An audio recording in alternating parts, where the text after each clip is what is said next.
সালামু আলাইকুম। আমি নিউট্রিশনিস্ট মাহবুব। আজকে আলোচনা করব পিরিয়ডের কোন সময় সহবাস করলে বাচ্চা হওয়ার সম্ভাবনা সবচেয়ে বেশি। তবে এটা জানতে হলে সবার আগে শিওর হতে হবে ওই মেয়েটার পিরিয়ড রেগুলার হয় কিনা। আমরা মূলত এই জায়গাটাতেই ভুল করে থাকি। যাদের অনিয়মিত পিরিয়ড হয় তাদের ক্ষেত্রে ফার্টাইল সময় নরমালি বোঝা যায় না। এই নিয়মটি শুধুমাত্র যে সকল মেয়ের রেগুলার পিরিয়ড হয় তাদের ক্ষেত্রে প্রযোজ্য।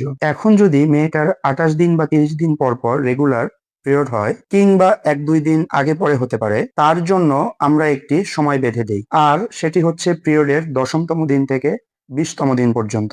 এর মধ্যে যে কোনো সময় ইন্টারকোর্স করলে তার চান্স অফ প্রেগন্যান্সি খুবই বেশি থাকে। এখন অনেকে প্রশ্ন করবেন 10তম দিন থেকে 20তম দিন বলতে কি বুঝি। এর উত্তর হচ্ছে যেদিন মেয়েটার পিরিয়ড শুরু হলো ওই দিন 1ম দিন, এইভাবে হিসাব করে 10তম দিন এবং এই 10তম দিন থেকে 20তম দিন পর্যন্ত এর ভিতর আপনি ইন্টারকোর্স করতে পারেন প্রতিদিন অথবা গ্যাপ দিয়ে দিয়ে। আশা করি এই নিয়ম মেনটেন করলে চান্স অফ প্রেগন্যান্সি খুবই বেশি হবে। ধন্যবাদ।